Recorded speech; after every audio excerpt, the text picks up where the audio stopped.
Hi everybody, today I'm getting ready to make some diced spare ribs with some potatoes cut up into my little Dutch oven. I'm gonna do it all on top of the stove, okay? So anyway, here's how they look. The book has some packs of them cut into little squares, but you know, you don't have to take a chance. Get a pack of spare ribs and ask your butcher to dice them. They'll know exactly what you mean. But what you're gonna do is end up having them in squares and the bone is still in. They're gonna make for a delicious meal. Okay, now, so we're gonna go ahead and we're gonna load this down with a nice amount of seasonings. Okay, so we're gonna start out, of course, with some Shake It, all-purpose. And we're gonna give it a nice shake. We're gonna say probably at least 2.5 teaspoons. Okay. And then we're gonna add a little kosher salt. Now remember, Shake It can be used alone or with other seasonings and stuff. We're just gonna use about 1 teaspoon of kosher salt. We're gonna add a little bit more onion powder.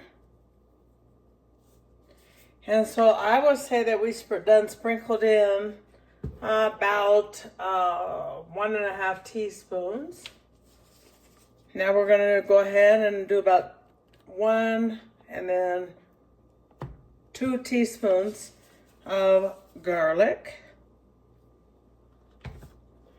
I'm going to also add, because I usually add chili powder to most things that I cook that are pork, and this is a pork. So I'm going to sprinkle a little bit on there. 3/4 teaspoon, we'll say. And more so for color than anything else, I'm going to use probably a 1/2 pack of this Saison. Now, we are seasoning this meat very, very well. We just really want that color though. Now we'll just go ahead and get it all mixed up.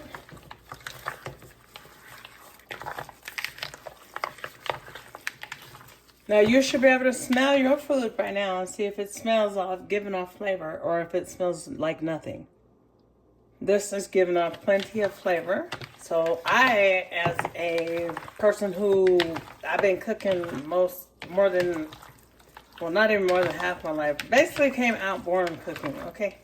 Because, you know, it was fun to learn those things back then. So now we're just going to sprinkle a little bit of flour into there. I don't have real good control, but it's okay.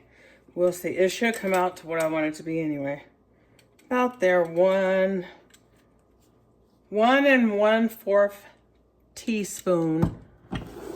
I'm sorry, 1 1/4 tablespoon of flour is about what we put in there. So I very lightly floured it.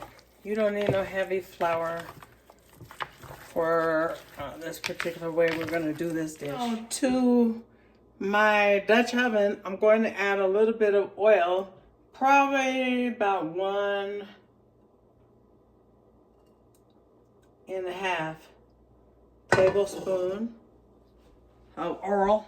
While we're waiting on that, the Shake It by Gina is still available online. I may have 30 more bottles, and after that, that's all that I have for until now. My dates are getting pushed back the closer we get to the holidays. So I'm thinking definitely Christmas.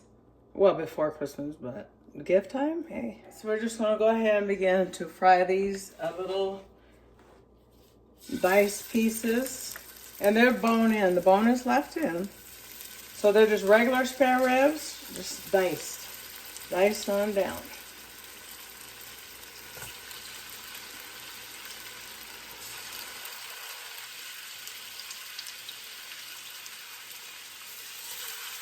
And I'm gonna make them with some potatoes. I believe I may have said that, I hope I said that, but if I didn't, then I'm saying it now, right? We like to brown our meat because why? It seals in the juices. The only meat that I just kind of don't brown first is like baked chicken, I guess, or something. I don't know. Depending on if it's like a thigh piece, I'll brown that outside skin. But just a whole chicken or whatever, I don't brown my neck bones either. But these are looking really good, nice and meaty. I wish I would have gotten 2 packs. They're always better when you get 2. or more, you know what I mean? Just at least enough to where you have leftovers probably. And these is gonna be gone tonight. Okay, y'all, so anyway, I'm gonna go up here. I'm gonna begin to turn my meat over after I have been having it go at a pretty high rate of heat. So I just now turned it down, but it was at 7 approximately.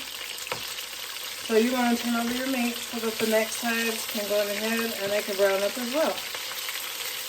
Nice and evenly. You guys say I had this in here about 6 minutes or so.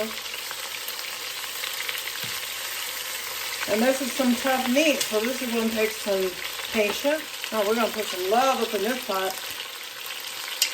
That's what we got to do around these pots.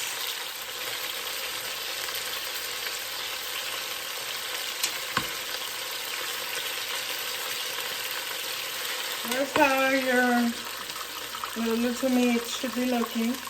Nice and good. And y'all, I don't think I told you about this. This is 3.99 pounds of this nice rib. Okay, you guys, here's how to make your homemade chicken broth. First of all, whatever your recipe calls for instance, my recipe is going to call for at least 2 cups of water. So I'm going to take, and I'm going to make my own broth by taking a couple cups of water, excuse me. And then to each cup of water, I'm going to add a teaspoonful. That is my preference though, because you could do like a half teaspoon, or if you want it more salty, less salty, give or take. But a lot of times people just don't really think to purchase chicken broth, and here you have it right at your house. When you just keep this around. And it's cheaper too than to worry about buying it.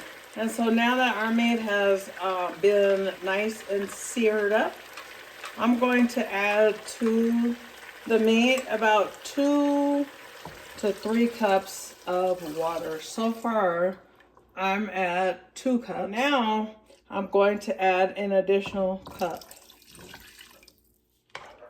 And then I just give that a little stir. And I'm gonna let it come to a good boil. So this is what 3 cups of water in there looks like. And they're still very tough. However, they are just almost done. So I mean, some people like their meat nice and chewy or something maybe, you know. Then you can stop here, but if not, then you can follow the recipe to the end. So now that this has come to a nice rumbling, roaring boil for about 6 to 8 minutes, I want you to go ahead and cover it. And I want you to turn it down to about low.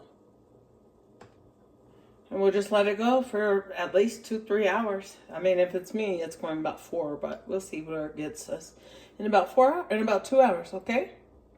And of course, we're gonna we're gonna check it for tenderness. And I know it's tender, and I know it's good and tender too. Because I have probably been cooking this 3.5 hours. That's just me. You can get these done. You could just go ahead and sear them and cook them for an hour. But it's going to be hard, chewy meat. But anyway, here they're looking like this. Look. The meat is just falling off the bone as I squeeze it just with the little tongs. So now we're going to add some potatoes to kind of complete the meal. And so we just got some white potatoes here that we're using. Just regular 3 potatoes is all. Medium, 2 medium and 1 large, or 3 medium. However many potatoes. Like if you like more potatoes than me, then you use what you like. And then I use what I like. But just make sure you use the recipe itself, like the ingredients that you put in there.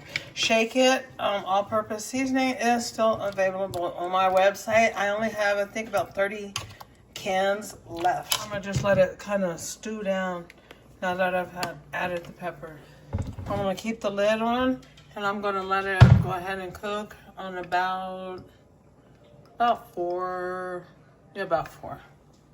We're just going to let it cook on 4 for 30 minutes to let the potatoes cook. So there y'all go. This dinner is all done.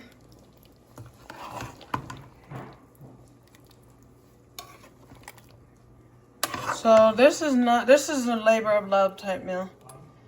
because you just got to be patient and take your time. And go on ahead and cook it slow and slow. And that is it. Everything. Potatoes is extra tender. Potatoes are nice and tender. Meat is fork tender.